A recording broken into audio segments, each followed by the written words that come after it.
Motor napper patay sa bayan ng Lambayo. Pamamahagi ng tupad payout nagpapatuloy sa bayan ng Isulat. At 11th Hamungaya Festival at 67th Foundation Anniversary ng bayan ng Isulat matagumpay na nagtapos. Yan ang ulo ng mga balita sa Sultan Kudarat Headliners.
Magandang araw, lalawigan ang Sultan Kudarat.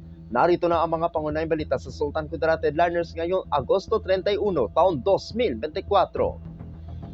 Motor napper patay sa bayan ng Lambayo. Narito ang ulat. Patay sa isinagawang hot pursuit operation ang pinagsanib na puwersa ng Lambayo Municipal Police Station, Tacurong City Police Station, SKPIU, SKPHPT sa nangyaring motor napping ika-8 at 45 minuto kagabi sa bahagi ng lungsod ng Tacurong. Batay sa ulat ng PNP, nakatanggap sila ng impormasyon na patuloy sa direksyon ng bayan ng Lambayong kaya't agad na inalerto ang mga checkpoint. Hanggang sa maabutan ito ng mga naghahabol na pulis ang suspect sa bahagi ng Purok Rangay, poblasyon bayan ng Lambayong, lalawigan ng Sultan Kudarat. Ngunit sa halip na sumuko ay nagpaputok ito ng kaniyang dalang baril sa direksyon ng mga pulis kaya't napilitan ang mga pulis na gumanti at tinamaan ang suspect. Agad na dinala sa isang pagamutan ng suspect ngunit dead on arrival na ito.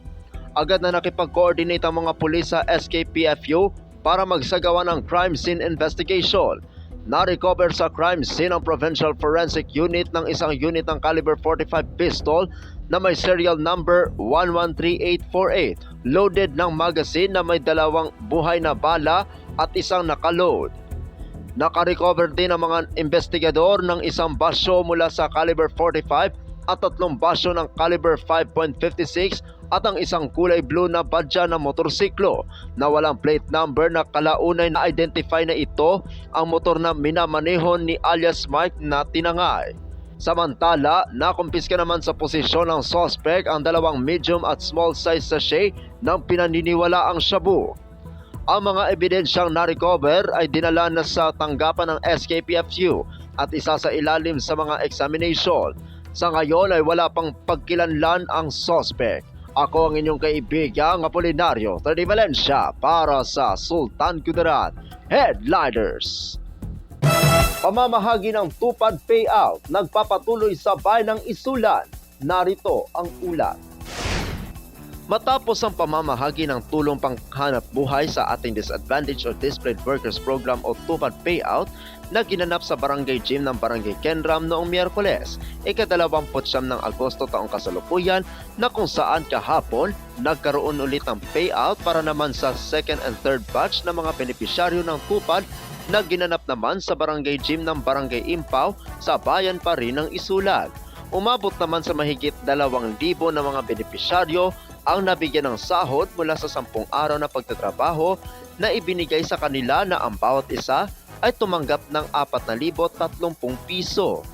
Sa mensahe na ibinigay ni na Isulan Acting Mayor Attorney Arnold Armada at Acting Vice Mayor Carlo Apiado, hinimok nito ang mga benepisyaryo na gamitin ang natanggap na pera sa mabuti at palaguin ito. Dumalo sina Municipal Councilor Honorable Moises Dolar, ABC President at punong barangay ng Barangay Dansuli, Honorable Durana at ilang municipal councilor sa pamamahagi ng payout. Nandoon din ang ilang punong barangay sa bayan ng Isulan. Hindi man nakadalo sa 1st District Representative ng Lalawigan, Representative Bayrihan Mangudadato sa Kaluran, nandoon naman ang kanyang mga staff na umagapay sa pamamahagi, kasabay ang mga kawani ng Department of Labor and Employment o DOLE. Nagpasalamat naman si punong barangay Ramil P. Arellano ng Barangay Impao kay Representative sa Kaluran sa ibinigay na tulong sa kanilang barangay at sa iba pang barangay sa pamamagitan ng Tupad Program. Ang Tupad Payout ay kabalikat ang 4-piece party list na ang kumatawan nito sa Kongreso ay si Representative J.C. Abalos. Kaagabay din nito ang pamahalaang panlalawigan ng Sultan Kudarat na pinamumunuan ni Governor Dato Pax Ali S. Mangudadato. Sa susunod na mga linggo ay may ipapamahagi pa ng mga payout na kabilang sa mga natitira ng mga batch na kasalukuyan na prinoproseso pa sa ngayon. Ako ang inyong kaibigang Apolinario Terdi Valencia para sa Sultan Kudarat Headliners.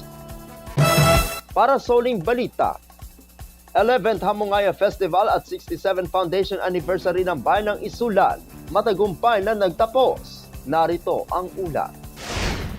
Sa pagtatapos ng ika-11 Hamungaya Festival at ika-67 Foundation Anniversary kahapon sa Bayan ng Isulan, naging malaking tagumpay dahil dilagsa ito ng mga Isulanon at mga bisita.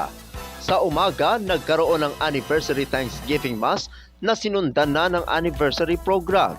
Naging panauhin sa programa si Cotabato Governor Emilio J. Talino Mendoza na nagbigay ito ng mensahe at pasalamat sa pag-imbita sa kanya na maging bahagi ng pagdiriwang. Pagdating ng gabi, sabay isinagawa ang tatlong aktibidad, ang Stakeholder Gala Night na ginanap sa Municipal Gymnasium, ang LGU Isulan Employees Shindig na ginanap sa Municipal Ground, at ang kasadyahan sa Dala na ginanap naman sa National Highway sa labas ng munisipyo. Sa Stakeholders Gala Night, naging panauhin si Sultan Kudarat Vice Governor Raden Sakaluran na nagbigay naman ito ng mensahe na hinimok nito ang lahat na magtulungan at magkaisa na posibleng mga darating na taon maging lungsod na ang bayan ng Isulan. Sa gabing din iyon, binigyan naman niya ang manggagawa ng munisipyo na nagretero ng 10,000 piso bawat isa at 50,000 piso sa mga senior citizen na nagbigay ng intermission number. Nagkaroon din ng fashion show na kung saan nirampan ni na Acting Mayor Attorney Arnold Armada, Acting Vice Mayor Carlo Apiado, Tourism Officer Kim Laguda at ilang taga-munisipyo ang gawang kasuotan ng isang designer mula sa bayan ng Isulan. Matapos ang Stakeholders Gala Night, lumabas ang mga nasa Municipal Gymnasium na nagtungo sa Municipal Ground at dito itinuloy ang program na kung saan namahagi ng mga sertipiko sa mga komitiba na nasa likod ng pagdiriwang. Matapos ang pamamahagi, sinundan na ito ng ilang minutong fireworks na namangha ang lahat sa ganda. At sinundan na ito ng celebrity guest na sikat na mga awit na si J. Roa na nagpakilig sa mga manonood ng awitin nito ang kanyang mga pinasikat. Nagtapos ang aktibidad sa daan dahil sa mga DJ na naghanda ng mga awitin na makapagsayaw ang mga tao na nasa daan. Ang pagdiriwang ngayong taon ay naging masaya at isang hindi malilimutan na mga hinandang mga aktibidad. Naging matagumpay ang aktibidad dahil na rin sa tulong ni na Sultan Kudarat Governor Dato Pax Ali S. Mangudadato, Vice Governor Raden Sakaluran at 1st District Representative ng Lalawigan, Representative Bayrihan Mangudadato sa Kaluran. Ako ang inyong kaibigang Apolinario Terdi Valencia para sa Sultan Kudarat Headliners.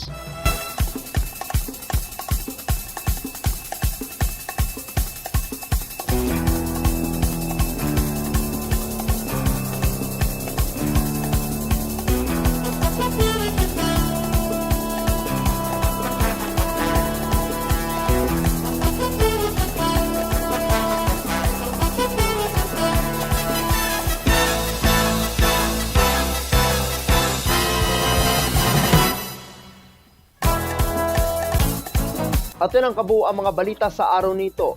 Mga balitang kailangan ninyong malaman, balitang walang kinakampihan, balitang totoo, balita may dalang aral at inspirasyon. Ito ang Sultan Kudarat Headliners.